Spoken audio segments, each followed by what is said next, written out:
السلام علیکم۔ احساس کے رشتے دستک کے محتاج نہیں ہوتے کہ ایک خوشبو ہے جو بند دروازوں سے بھی گزر جاتی ہے۔ مجھے اپنے رب سے باتیں کرنا اچھا لگتا ہے کیونکہ وہ مجھے بڑے غور سے سنتا ہے۔ دنیا ہمدردی تو کر سکتی ہے مگر زخم پر مرہم نہیں رکھ سکتی۔ اس سوچ کے ساتھ زندگی میں آگے بڑھو کہ اللہ نے یقیناً بہترین ہی سوچا ہوگا۔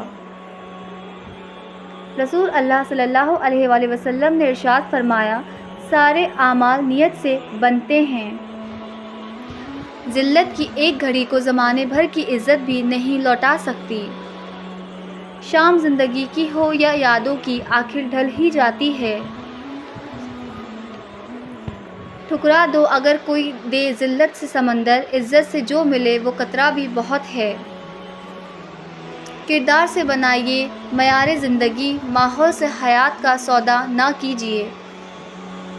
بد اخلاقی صاف کپڑوں کو کیچڑ سے زیادہ ناپاک کرتی ہے۔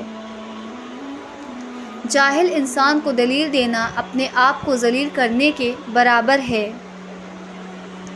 اے جلد راضی ہونے والی ذات، معاف کر دے اس بندے کو جس کے پاس دعا کے سوا کچھ نہیں۔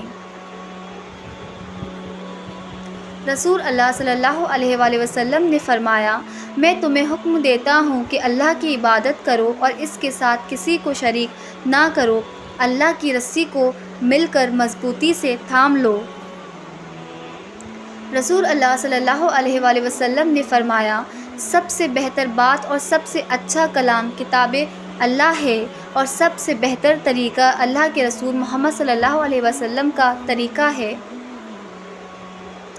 آپ کا اثر خیرخواہ ہے جو آپ کے ایمان میں اضافے کا سبب بنے، آپ کے دین اور ایمان کو بڑھا دے اور جنت تک لے جائے، اور جب آپ ایسے لوگوں سے ملیں تو آپ اللہ کو یاد آ جائیں۔ یہ حقیقت ہے کہ حساس لوگوں کی تقریباً ساری زندگی آزمائشوں میں ہی گزر جاتی ہے۔ رسول اللہ صلی اللہ علیہ وآلہ وسلم نے فرمایا، جو اللہ تعالیٰ سے 3 بار جنت مانگتا ہے تو جنت کہتی ہے، اے اللہ اسے جنت میں داخل کر دے، اور جو 3 مرتبہ جہنم سے پناہ مانگتا ہے تو جہنم کہتی ہے، اے اللہ اسے جہنم سے نجات دے۔ جو خاموش رہا اس نے نجات پائی۔